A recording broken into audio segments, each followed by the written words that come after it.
Hello everyone, हम लोग अब स्टार्ट करने वाले हैं अपना वेट लॉस करने के लिए सबसे पहले आपको मजबूत करना होगा अपना मन। ठीक है, आप अपना मन स्ट्रांग करें कि मुझे वेट लॉस करना ही है और अपनी डाइट पे कंट्रोल रखना है तो रखना है। ठीक है, तो आज का हमारा लंच देखिए आप, ये लंच है। लंच में मैंने लिया है 2 टमाटर, ठीक है, सैलेड के तौर पे मटर, उसमें हमने डाला है हरा धनिया, थोड़ा सा नींबू निचोड़ा है। ठीक है, 1 मुट्ठी के करीब हमने लिए हैं चने, सूखे चने। ठीक है, हम लोग सिर्फ ये खाने वाले हैं आज इन द लंच। ठीक है, इसके पहले ब्रेकफास्ट में मैंने लिया था 1 बॉइल्ड एग और 1 cup coffee. So stay tuned, आगे भी मैं अपनी डाइट जो है वो शेयर करती रहूँगी और वेट लॉस में आप लोग के साथ चलने वाली हूँ। So all the best for the weight loss journey. So खाने का तरीका ये रहेगा कि हम इन सब चीज़ों को मतलब टमाटर और मटर जो हैं इनको हम करने वाले हैं मिक्स। ठीक है, अच्छे से प्रॉपरली मिक्स करके, और सैलेड के तौर पे हम लोग इसे खाने वाले हैं। और जो हमारे सूखे चने हैं उन्हें हम डायरेक्टली खाने वाले हैं। ठीक है, उसको हम अलग रखेंगे क्योंकि इसके साथ मिक्स करेंगे तो वो गीला हो जाएगा। ठीक है, तो पहले 1 बाउल ये सैलेड हम खा लेंगे। अच्छा, कई लोग ये पूछते हैं कि मैम हम लोगों ने बॉइल्ड एग ब्रेकफास्ट में नहीं लिया, कुछ और चीज़ लिए, तो क्या हम अपने सैलेड में डाल सकते हैं? तो बिल्कुल, आप 2 अंडे बॉईल करके सैलेड में भी डाल सकते हैं। इसका जो कैलोरी कैलकुलेशन है वो मैं आपको आगे आने वाले वीडियोज़ में बताऊँगी। ठीक है, तो अभी हम माइल्ड डाइटरी चेंजेस करके अपने वेट को कंट्रोल करेंगे।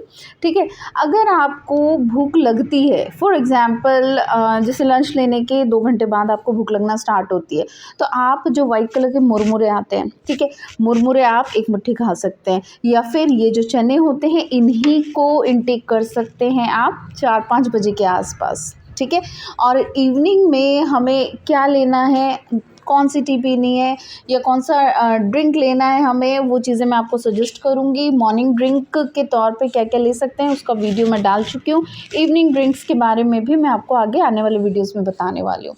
सो आज के लिए बस इतना ही, ये आप स्टार्ट करें और लें और रिव्यूज़ मेरे साथ शेयर करें। कुछ भी क्वेश्चन है आपके तो वो आप मुझसे पूछ सकते हैं। सो all the best. Weight loss करना चाहते हैं?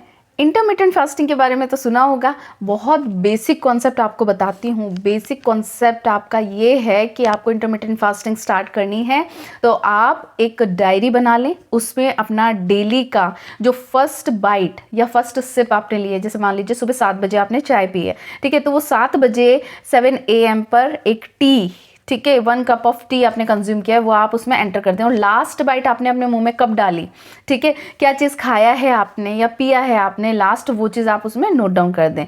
जैसे कि सुबह 7 बजे आपने चाय ले ली है, ठीक है, तो वो आपका फर्स्ट बाइट कंज्यूम होगा, यहाँ से आपकी ईटिंग विंडो स्टार्ट हो गई। और रात को 11 बजे आप 1 कप दूध पीने के आदी हैं रात को सोने से पहले, तो वो आपकी लास्ट बाइट या लास्ट सिप जो है, ठीक है, वो कंसिडर होगी, वो आपका शट डाउन हो गया है ईटिंग विंडो का।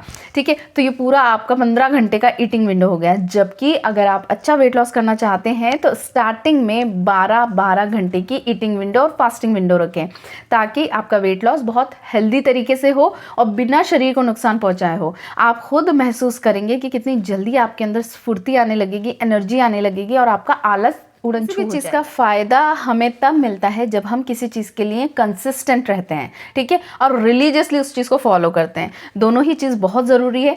आप स्ट्रिक्ट रहें कि हाँ मुझे इस ईटिंग विंडो में ही खाना पीना है, इसके बाद नहीं खाना पीना है, ठीक है, सोच लिया तो सोच लिया। और सेकेंड थिंग, आप कंसिस्टेंट रहें, ये नहीं कि 3 दिन किया उसके बाद छोड़ दिया। ईटिंग विंडो शुरू के 3 दिन तो आपने 18 घंटे की फास्टिंग विंडो रख ली और उसके बाद 3 दिन के बाद आपका बिल्कुल मोरल डाउन हो गया और आप आगे करना ही नहीं चाहते, तो वो 3 दिन का कोई फायदा नहीं है आपका 18 घंटे की फास्टिंग विंडो रखने का। इससे बेहतर ये रहेगा 12 घंटे की आप ईटिंग विंडो और फास्टिंग विंडो रख लें, लेकिन कंसिस्टेंट रहें। ठीक है, एटलीस्ट 30 डेज, 30 दिन तो आप इसको रेगुलरली करें। आपको बॉडी में चेंजेस लगेंगे, आप खुद एक्साइटेड होंगे कि मैं आगे भी इस चीज़ को कंटिन्यू करूं। कम से कम आप देखिए 3 महीने इसको रेगुलर करके देखिए, आप खुद अपना वेट लॉस फील करेंगे। ठीक है, इसके लिए एक्स्ट्रा कुछ भी नहीं करना है, ना आपको मैं वॉक करने को कह रही हूँ, ना आपको एक्स्ट्रा कुछ चीज़ मार्केट से परचेज करके लाने के लिए कह रही हूँ, ना कोई पिल्स वगैरह सजेस्ट कर रही हूँ। कुछ भी चीज़ एक्स्ट्रा करने की ज़रूरत नहीं है। सिर्फ सिंपल फंडा 12-12 घंटे की ईटिंग विंडो और फास्टिंग विंडो रख के देखिए और फ़र्क मुझे कमेंट्स में बताइए। सीरीज़ एक नया वीडियो जिसमें मैं स्पेशली बिगिनर्स को बताने वाली हूँ इंटरमिटेंट फास्टिंग के बेसिक्स के बारे में। जो लोग पहले से फास्टिंग कर रहे हैं या जिन लोगों ने इंटरमिटेंट फास्टिंग के बारे में सुन रखा है या पढ़ रखा है, उन्हें तो ऑलरेडी पता होगा कि इंटरमिटेंट फास्टिंग में हम लोगों को क्या करना होता है। इंटरमिटेंट फास्टिंग में 2 तरीके की विंडो हम लोग कंसिडर करते हैं। First one is eating window and second one is fasting window. Fasting window जिसमें हम कुछ नहीं खाने वाले हैं, ठीक है। और ईटिंग विंडो जैसा कि नाम सजेस्ट कर रहा है, ईटिंग विंडो में हम खाने पीने वाले हैं। तो हम लोगों को क्या चीज़ें इस शेड्यूल में शामिल करना चाहिए और किन चीज़ों का रेस्ट्रिक्शन रखना चाहिए, वो हम लोग आज डिस्कस करेंगे। इसके अलावा एक बेसिक कॉन्सेप्ट मैं आपको बताती हूँ। हम लोगों का सारा जो ये खेल है इंटरमिटेंट फास्टिंग का, it depends on insulin. Insulin जो हार्मोन होता है जो अच्छा, इंटरमिटेंट फास्टिंग 6 साल के बच्चे से लगा करके 60 साल के इंसान तक कर सकते हैं, ठीक है। कोई नुकसान नहीं होगा, कोई इसमें तकलीफ़ वाली बात नहीं है। आपकी बॉडी के लिए बहुत हेल्दी टेक्निक है और आप बहुत इजीली कर सकते हैं।